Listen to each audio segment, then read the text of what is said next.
Hello everybody, so today I'm going to be doing a reading wrap up of all the books that I have read in 2024.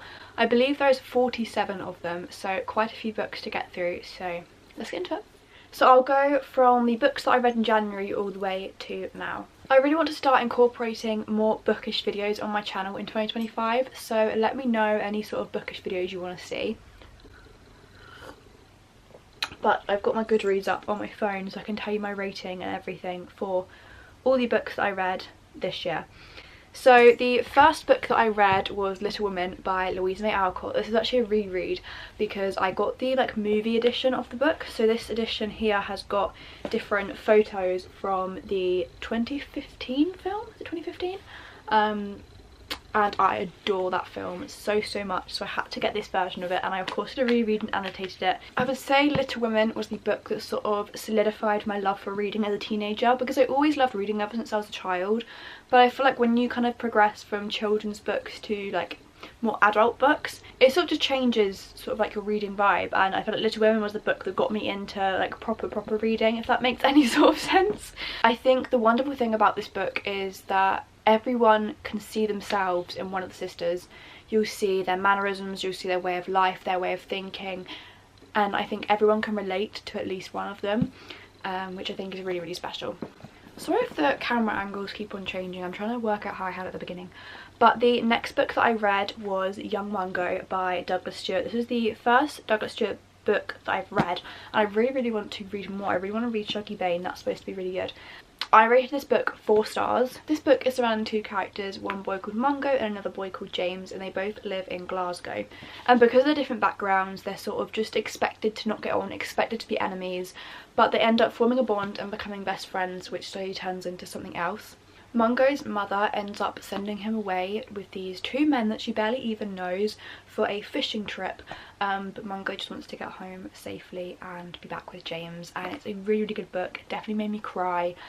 Do read the trigger warnings before you read this book, but I would 100% recommend it. It's a really good book. None of the queer literature that I've read so far has been quite like this book. So the next book that I read was To Kill a Mockingbird by Harper Lee.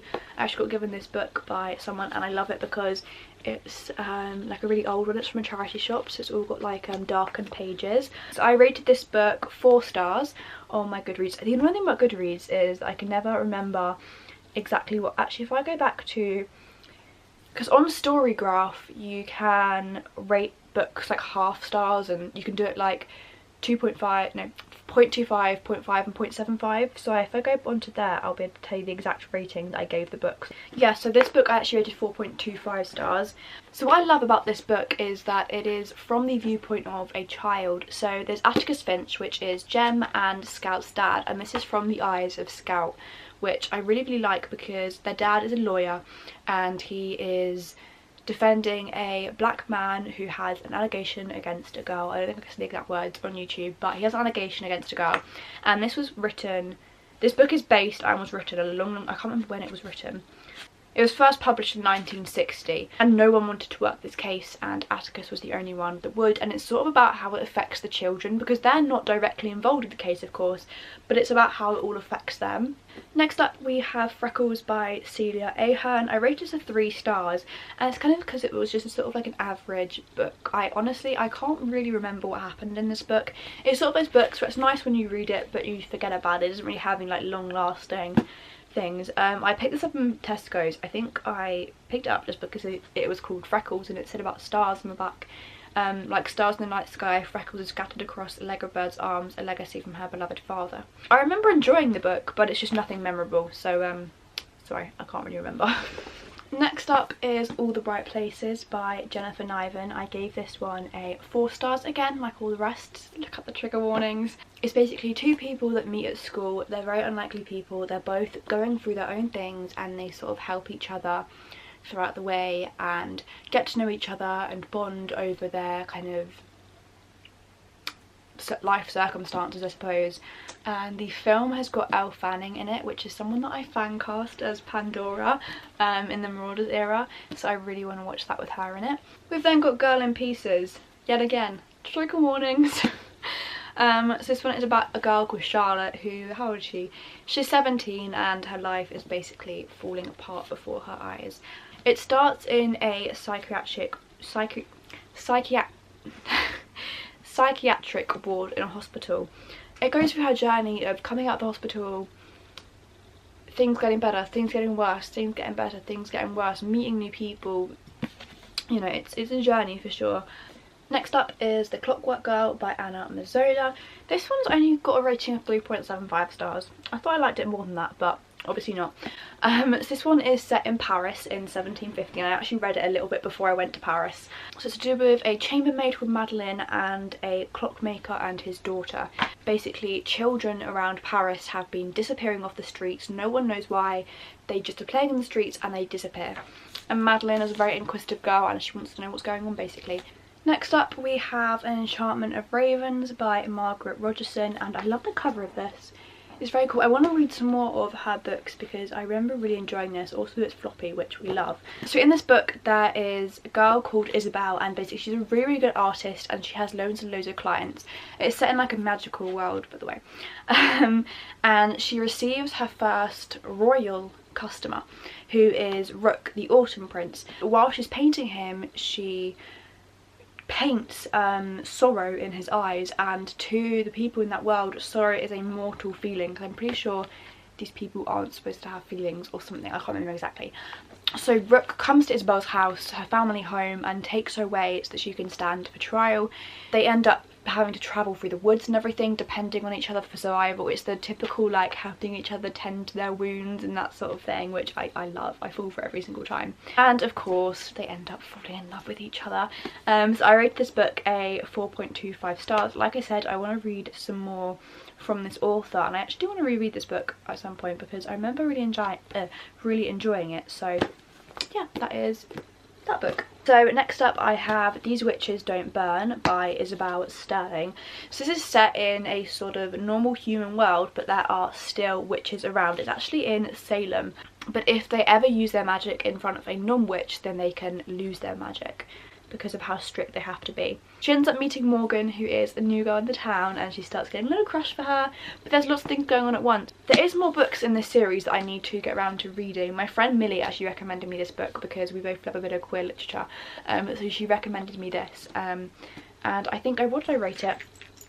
I rated it a 4.25 stars. I then read the 3 Lord of the Rings books. So I read The Hobbit last year, and then I read the 3 Lord of the Rings books. I won't explain what it's about because I feel like most people sort of know the gist of Lord of the Rings. I don't actually think I rated them. Did I rate them? Oh, I rated the first book 4 stars. The second book I did not rate, and the third book, I'm guessing I just rated it all 4 stars overall. I can't really remember. I do want to get around to watching the films because the films are meant to be really, really good. I've watched The Hobbit, but I want to watch the other 3 of those. I do love J.R.R. Tolkien's writing. It's so detailed. Every little thing, a patch of grass, there will be so much detail about that patch of grass, which obviously some people love, some people not. But yeah, they're very, very detailed books, and I think it really does enhance the sort of like magical elements. But it's not like Harry Potter, you know, they've got wands they're waving around, but it's just, they are very magical books. I then read Powerless, which I'm so sad I've not got the book with me. It's at uni because I want to read the whole series, because I've actually only read the first book because I'm saving the series for when the last book comes out, and I want to do a whole reading vlog of reading the series. But Powerless was probably my favourite read of the year, I think. I loved that book. The book is to do with a girl called Paige who lives in a world of magic. Everyone's got different powers, and if you haven't got a power, you're sent away, you're banished. And Paige actually herself has not got any powers, but her dad taught her to pretend she was a mind reader, be able to fake it.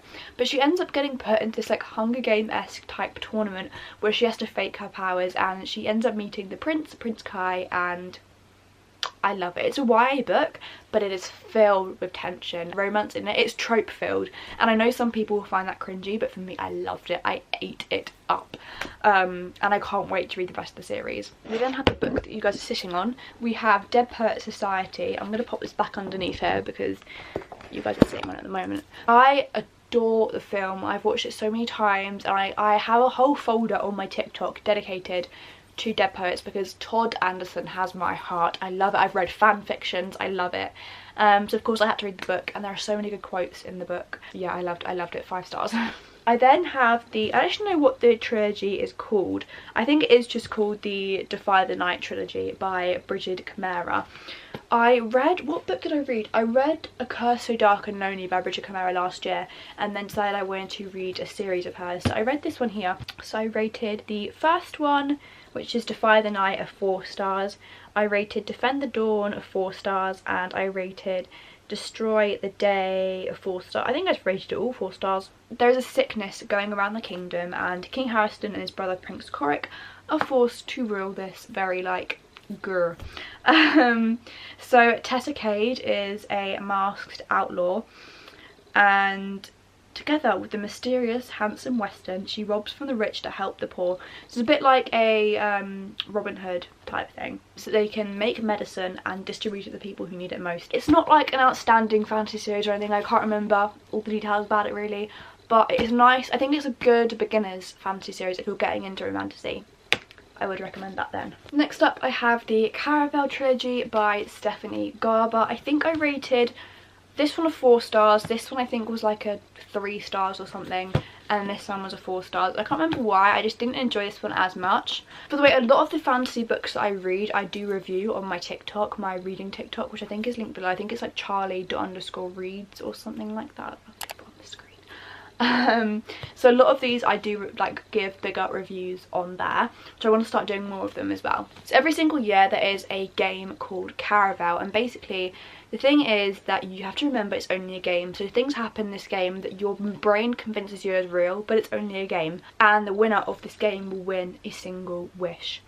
Scarlett and her sister get roped into this. The first book is based on Scarlett, the second book is based on Donatella, and then the third book is sort of like a mix of them. Again, it's a good book for beginners getting into fantasy. Straight after that I went on to the Once Upon a Broken Heart trilogy, which I did enjoy a lot more. Not to say I didn't enjoy Caraval, because I did, but I was more like sucked into this series than I was Caraval. So Once Upon a Broken, I just don't rate these properly. Some of my books, I think especially my series, I sort of just forget to rate them. So Once Upon a Broken Heart I gave 4 stars, The Ballad of Never After I gave 3.7 stars, 3.75 stars, and A Curse for True Love I gave 5 stars. As you can tell, I don't give many books 5 stars, so when I do, you know they're good. So I gave this one here a 5 stars, which I'm happy it was this one because this is the one that I bought the hardback for. These two series are sort of interlinked. It's best to read this series first to kind of get an idea of the world, because there is some overlapping characters in this series, because I actually read this book last year and I didn't enjoy it because I hadn't read anything else. I didn't really know what was going on, but once I'd read Caraval and then went into these, I enjoyed these so much more.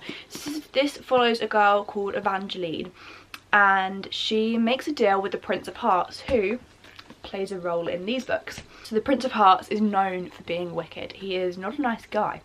But in exchange for his help, he asks for 3 kisses to be given at the time and place of his choosing. Now this sounds like he just likes her. He just wants a little kiss. That is not what's going on here. And basically they start off being enemies, and towards the end, you know what happens. I think the thing with me is I love fantasy books where we have a strong, independent female character who knows what she wants, she's getting it, and I'd love that in books. But I think it's also nice sometimes to see the female characters who are girly, who are quiet, who are just living their lives, because I think for a lot of us that is also very realistic. Obviously we're still strong, we're still independent, but you know, I'm not going to be going off fighting dragons anytime soon. I think it's nice to have soft characters that are also still, in these fantasy series, they're still battling their way through, but they can still be soft as well. I then went on to read Hamnet, and I loved this book. This is by Maggie Farrell. I gave this book a 5 stars. So this is based on William Shakespeare's children, but it never directly mentions that they are William Shakespeare's children. You just sort of know. So you have Hamnet and then his twin sister, you have their mother Agnes, you have their older sister, and you have their grandparents as well, I think, in this book. And basically Hamnet's twin sister gets sick and no one is home. He can't find anyone to help her. She's sick, he needs help. Their mother is out in their garden miles and miles away where she grows different herbs. Their father is working in London. And then on the blurb it actually tells you what happens. So it says neither parent knows that Hamnet will not survive the week. So you go into this book knowing what happens, but it still breaks your heart when you read it. I then read Summer Kisses at Mermaid's Point by Sarah Bennett. This is just a sort of cute seaside little book which is really, really fun to read at summertime, and this is actually a series. I'm actually reading the third book in the series at the moment, which I will talk about later. I sort of picked up the series again when I got home from uni, but yeah, the first one's summer, second one's autumn, then you've got winter, and then you've got 2 more after that. And each book is based on different characters that are mentioned in the other books, if that makes sense. So again, it's sort of like an interconnected series. I then read Beach Read by Emily Henry. I do have the horrible cover. I wanted the other colour, but I got this one. I rated this a 4 stars, so it's to do with January, who is a hopeless romantic, and Gus, who is serious and does not believe in true love. They're also both writers, but they write different types of stories. They end up switching and decide to write each other's genre because they're both convinced that their genre is the hardest to write. I want to read some more Emily Henry books this summer as well, because I've been seeing lots of videos with different books that people love, like different authors that kind of like specialise in summary books, and I've seen a lot that I want to read this summer. My room is such a mess. I've got books all over my floor. I then read The Great Gatsby by F. Scott Fitzgerald. I rated this a 3.75. I like this. It's a nice short classic. It's fun. So it's narrated through Nick Carraway, and it's sort of just about the American dream. I need to start getting through this quicker. I feel like I'm rambling far too much. We then have The Bell Jar by Sylvia Plath, which is where the famous fig tree analysis type thing is from. So this got a 3.75 stars. It has got some good quotes in there that I did really, really like. The story itself wasn't particularly like, you know, I didn't want to keep picking the book up or anything, but I think there was good quotes, and like the fig tree part, I think there's things you can take from the book, but it's not like an absolutely thrilling book in itself. We then have Beautiful Boy, where is it? Right in front of me. Beautiful Boy by David Sheff. Again, trigger warnings. So it's told through the eyes of David Sheff. This is actually based on a true story, but it is to do with his son Nick's addiction. Nick was always, he was a good kid, he had good grades, he was popular, he was sporty, and his life sort of ended up going downhill when he started battling with his addiction. And it's sort of, I think it's a really good book to read because I think there is so much stigma surrounding addiction, and this shows you, you know, it's got bits about rehab, it's got relapse, it's got how it affects your family, and it's also educational as well. There's so much education surrounding drugs and the help surrounding drugs, the lack of it really, in this book. And like I said, David Sheff wrote it based on his own family's story. We then have Inside Broadmoor, which is a bit of a different book, but I do really, really love watching sort of like criminal documentaries and stuff. And this is one of Britain's like most famous prisons, and it sort of goes through, so each chapter, so you have the history, staff, admissions, intensive care, high dependency wards, rehab, all that sort of thing, and it's just an interesting book to read, I think. I do like a bit of true crime, so this was interesting. I then read The Cornish Cream Tea Bus by Cressida McLaughlin. Again, this is just a cutesy little summary book, and I love Cornwall. It's one of my favourite places. I want to live in Cornwall when I'm older. Me and my nan, we love cream tea, and my nan does it with scones and cream and jam. My nan does it the Cornish way, and I do it the Devon way. And we love talking about it, and we go out each week for our brunch, and we love a good scone and jam, and this book just reminded me of my nan, and I really, really enjoyed it. So I then read the first 2 books in the ACOTAR series. I can't bother to get them, they're on a stack over there. So A Court of Thorn and Roses and A Court of Mist and Fury by Sarah J Maas. So I'm reading from my phone. So the first book I gave a 4 stars, and the second book I gave a 4.5 stars. So ACOTAR is a very, very well-known series, especially like on TikTok and stuff. The first book is a little bit like a Beauty and the Beast retelling type thing. Not exactly, but that sort of thing. Right, I got distracted. My brother just came home, so I was chatting to him for a minute. What was I talking about? Oh yeah, the ACOTAR series. So the first one, yeah, Beauty and the Beast sort of retelling, introduction to the characters. And then the second one is where everyone's favourite character comes in. And the second one is it second one? Yeah, is everyone's favourite, which I will say was probably my favourite out of all of them, but it wasn't like, and it didn't reach Powerless, let's just say. It was a really good book, but it didn't reach Powerless level of, oh my god, I need this in my veins. but it was still really good. And I think ACOTAR is one of those series where you do think about the characters afterwards. You know, you do think about the Bat Boys, you do think about them afterwards, and even now I do still think about them. And also it'd be a really cool place to shift to. I definitely want to shift to that universe one day. So it was a good series. I've still got the last one to read though. I then read The Witch of Willow Hall by Hester Fox, which I gave a 4.25 stars. I've got the book somewhere. I don't know where it's gone. Somewhere in my room.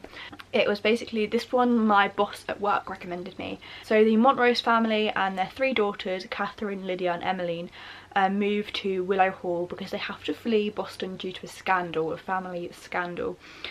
And all 3 daughters are changed by what happens. So the new house is creepy, it's haunted, it's strange, there's ghosts, and it says 2 centuries after the Salem witch trials there's still one witch left in Massachusetts, but she doesn't even know it. I did really enjoy this book. I think it was, because it wasn't quite, I wouldn't call it fantasy, obviously it was fantasy because it had ghosts and witches, but like it wasn't quite fantasy vibes.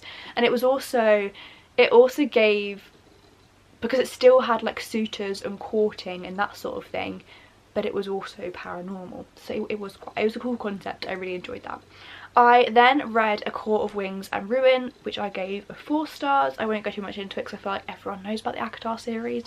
I then read The Lovely Bones by Alice Sebold. Again, my boss at work recommended me this one. This is also a film that's got Saoirse Ronan. Is that how you say her name? It's got her in it.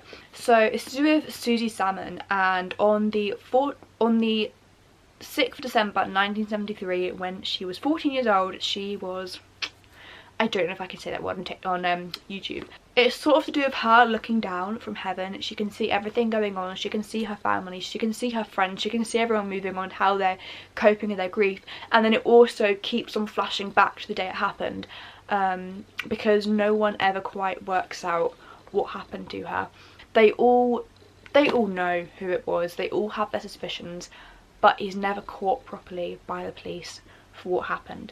We then have Call Me By Your Name by Andre Ackerman, I believe. So I actually read this book in Italy, which I've been wanting to do for ages. I always said I'm going to read this book when I'm in Italy, and I did. I did read it while I was in Italy.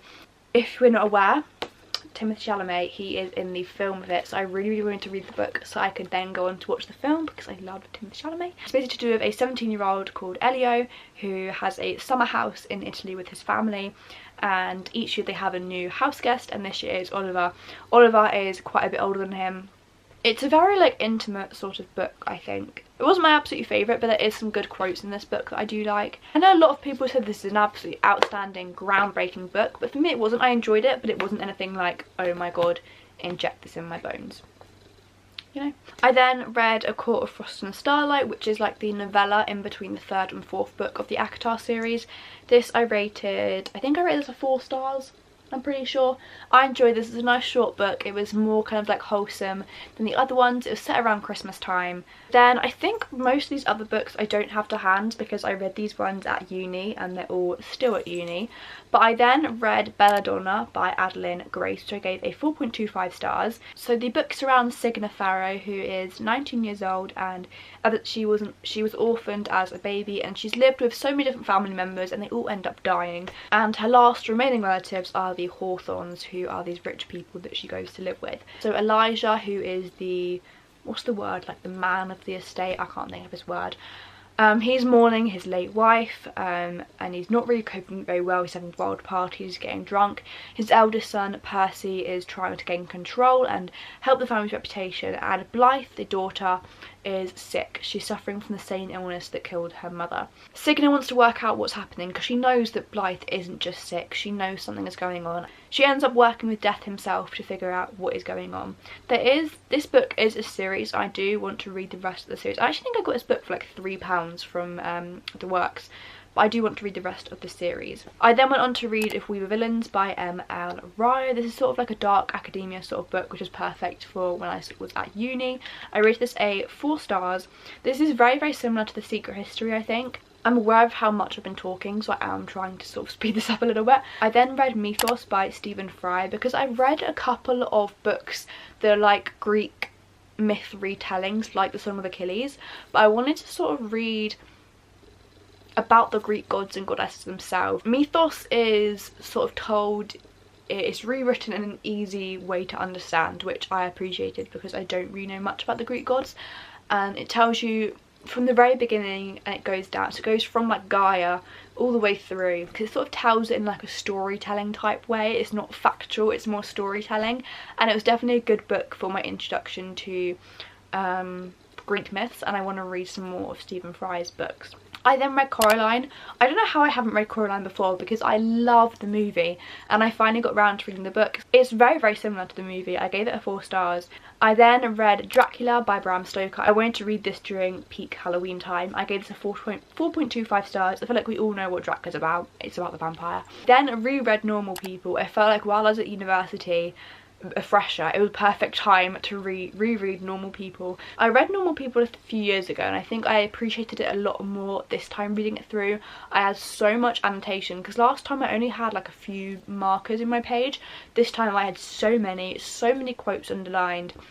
And I'm also currently currently watching the series as well on BBC iPlayer. I remember the first time I read it, I didn't actually enjoy it that much, but I think, like I said, it's because it was a few years ago and I feel like I didn't really understand it very well, but I think I understand it better now. I then have the 7-Year Slip by Ashley Poston, which I do have with me. I gave this book a 4.25 stars. So this is about a girl called Clementine West who, her aunt passed away and left her flat. Her and her aunt were really close. They used to go travelling together. They had a really good bond. And her aunt always told her that her flat was magical. As a child, Clementine believed her. As she got older, she didn't believe anymore. But one day she gets home from work and there's a random man in her kitchen making food, and she realises the flat is indeed magical. So when you go in, you don't know what day it's going to happen, you don't know when it's going to happen, but you either go 7 years into the future or 7 years into the past. As soon as you leave the flat, you go back into normal time. So she meets this man, but she has no idea who he actually is now, because she meets him from 7 years ago. This is a very wholesome book. It feels very magical in like a quiet, cozy way. I actually just yesterday finished reading Autumn Dreams at Mermaid's Point by Sarah Bennett, and I gave that a 4.5 stars. I really enjoyed it. It was very cutesy, very wholesome. This time it's set in autumn, and then, like I said, I am now reading Perfect Time of Year, Christmas Surprises at Mermaid's Point. And I like this one as well, because this one is, so the first book was about Laurie and Jake, the second book was Narissa and Tom, and this one's sort of everyone, the whole family, the extended family, and it's just a nice short novella as well, which I really like. So I'm about, how far through am I? I'm probably about halfway through actually now, and I only started it last night and I'm probably almost halfway, so I'll probably finish that tomorrow, I imagine. I think that's all the books that I have read this year. I think while I'm seeing this year out, I'll probably read the other 2 books in the series and then start on something else. I'm not entirely sure what I'm going to start with, but I will start with something else.